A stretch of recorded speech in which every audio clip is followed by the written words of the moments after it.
Subjecting yourself to flying on an airplane in close proximity to strangers for very long hours is a social experiment no one really enjoys, especially when those strangers you're sitting next to don't know the unwritten rules of air travel. Whether you're a frequent flyer or just getting ready to fly for the first time, I'm going to share with you my top 15 air travel etiquette rules so you won't be that person. Let's go.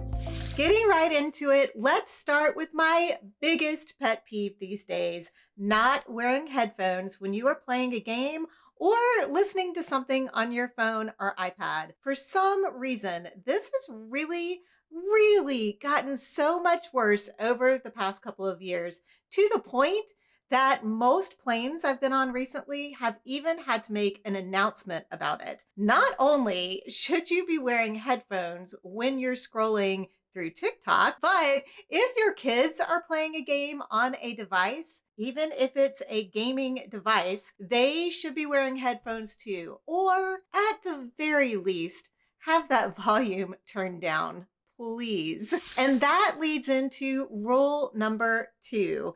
Use your inside voice when talking during the flight. If you get to experience the joy of traveling with a good friend or a family member, and you really enjoy sharing stories to pass the time on the plane, keep your voice low. Not everyone around you wants to listen in on your conversation. Although I'll admit, I have heard some doozies. This is especially true if you are on a flight where the majority of other passengers are going to want to sleep. I would also suggest that this is a good rule to follow when you're walking through the airport too. I can't tell you the number of people I have seen lately having loud FaceTime conversations as they are walking through the airport. I mean, I can barely keep from running into people just walking around normally, much less if I had my eyes on my phone talking to someone. I don't know how you guys do it, but maybe not so loud. Number 3, if you are someone with a weak bladder or you really like to stay very hydrated, as we should all be doing these days, especially when flying, you should book an aisle seat. If you know you're going to need to use the lavatory often, like at least twice during a flight that's under 6 hours, don't choose a window seat,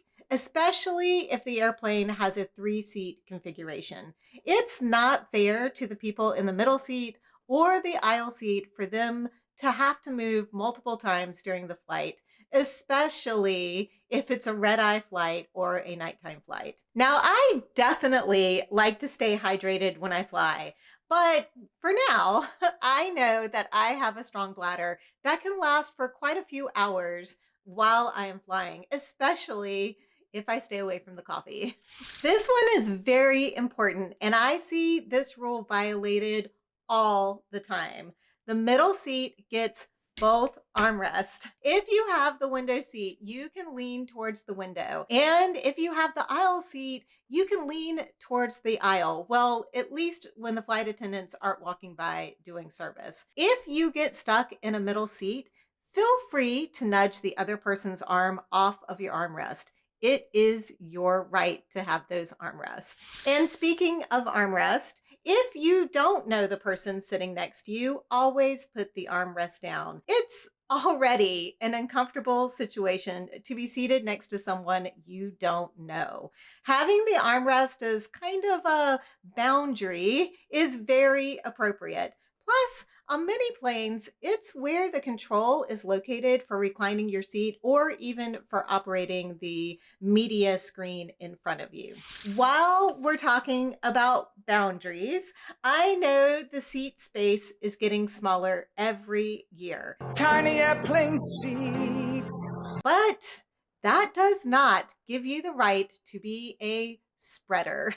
You know what I'm talking about. Someone who spreads their legs out so their knees are well into the space allocated for your legs, and the same with hanging their arms well over the armrest with their elbows almost pressing into your ribs. We used to make jokes about man spreaders on subways and trains. But these days, I find people of both genders are guilty of being a spreader. We're all trying to sit in the same small spaces, so don't invade someone else's limited area, even if they are a smaller person. That's right. I did mention about reclining the seat. It is such a hot button topic. Reclining your seat is absolutely okay to do. They would not have put that option on the seats if it wasn't. However, the rule here is that you should never recline your seat or unrecline your seat during food or beverage service. If you've already reclined your seat prior to the flight attendants coming through with drinks and food, and you are not going to move it back up, it can be totally fine to leave it in the reclined position, although I'm probably going to get some pushback on that. The important thing here is that you don't want to be moving the seat back and forth while the person behind you has something on their tray that could spill on them, like hot coffee or maybe even red wine. You don't want to be jostling your seat around while they are trying to have something on their tray. Let me know in the comments below if you are a seat recliner. Honestly, if I'm going to sleep on the plane, and I know I'm going to sleep on the plane, I almost always go ahead and recline my seat pretty soon after takeoff, and then I just leave it there for the whole flight, unless instructed otherwise. If you are going to be sleeping on the plane, make sure that you have your seatbelt buckled and visible to the flight attendants. Meaning if you have a blanket over you or you've laid a jacket or sweater on your lap, buckle your seatbelt over those items. You want to make sure the flight attendant can see that you are following the instructions and are buckled up in case the seatbelt light comes on during the flight. And you really want to avoid having them wake you up to check your seatbelt status. I've made this mistake a couple of times, and given how hard it is to actually finally fall asleep on the plane, it's a real bummer to be woken up just for a seatbelt check. Do not change seats before the plane has taken off. It may be tempting to take that empty window seat in the row in front of you or to take the whole row that is next to you. But until the whole plane has boarded and the flight attendants have done their count, you need to stay in your seat. And before you do change your seat after takeoff, you absolutely need to ask a flight attendant if it's okay. There may be a reason that the seat is empty, from plane imbalance to faulty equipment at that seat. So get their permission before you start changing seats on your own. And speaking about changing seats, I feel this one should not even have to be mentioned, except for the fact that my mom had this happen to her. Do not take a seat that is not your assigned seat. My mom boarded a flight to come to visit me in Oregon one time, and a couple were sitting in her row when she got there, and the woman of the couple was sitting in the window seat. Now, my mom is always a window seat flyer, and she plans well in advance for everything. Needless to say, she had had that window seat booked for months. This couple could not understand why she wouldn't let the woman sit in the window seat because it was supposedly their honeymoon. And they ended up getting very rude with her and acted like it was her fault that they didn't book a window seat. So, if there is a particular seat you want, you better choose that seat when booking your tickets. And yes, I know these days that some tickets you have to pay more to choose your seat, which is why you should not expect someone to change seats with you just because you want a window seat. If you are in the aisle seat and someone in your row needs to go to the lavatory, you should completely stand up and move into the aisle to allow that person to get out of the row without having to crawl over you. I've had a few times in the past where I've kind of given that nudge to the aisle seat person and said, I'm sorry, I need to get up, to let them know I need to get out. And they just kind of scooched back in their seat, basically making me climb over them to get out. And I'm sorry to say, but it usually is a man, which just kind of makes it a little more creepy. I would also like to mention here that If you are the window or middle seat person who is not asking the aisle seat occupant to get up, but the other person in your row needs to go to the bathroom, you might want to consider going ahead and going to the lavatory at the same time so the row doesn't have to do that whole song and dance again just a few minutes later. This is a big one. Do not wear strong scents or bring smelly food to eat on the plane. And if you know you have a BO issue, try to take care of that before you get on the plane. Not only are our noses more sensitive in an airplane cabin, but many people have allergies to strong scents, me included. And as much as I love me a tuna fish sandwich, it is best to steer away from foods that give off strong smells because those scents spread much further in the airplane cabin than you would think. Things to avoid are perfumes, colognes, strong smelling fish like tuna or hard boiled eggs or super spicy aromatic foods and such. You know what I'm talking about. I'd love to know what's the worst thing that you have ever smelled on a plane.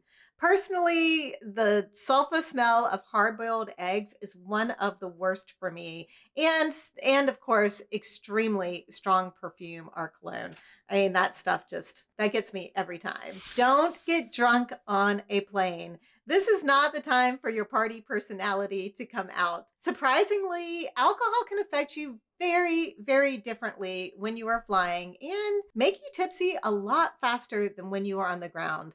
There is nothing worse than sitting next to a drunk person that you don't know for hours on end, no matter how funny that they think they are. Not to mention, if you do become a belligerent drunk on the plane, you could get banned from flying. I'll also point out here that although you can bring many airplane-sized bottles of booze through airport security in your liquids bag, you are not allowed to drink them on the airplane. This is very, very illegal and will absolutely get you banned from flying if you don't follow their rules. No matter how tempting it is, don't remove anyone else's belongings from the overhead bin unless they ask you to. You can slide things over to make more room, but if more adjusting is needed than that, you should ask the flight attendant to help you find room for your bag. And the same for when you are getting ready to deplane. Unless somebody has asked you for help getting their bag down, which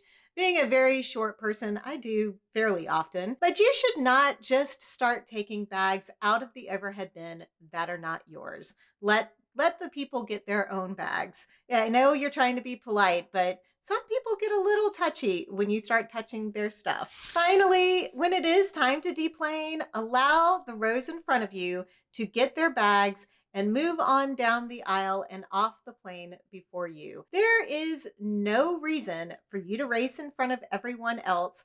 That just ends up slowing down the process. You'll notice that the passengers who need that extra assistance or wheelchairs will stay seated while the rest of the plane deboards, allowing for a faster exit for everyone else. Now that you know the rules to follow for your next flight, this video here will show you how to get through airport security quickly. Thank you so much for watching and safe travels, everyone.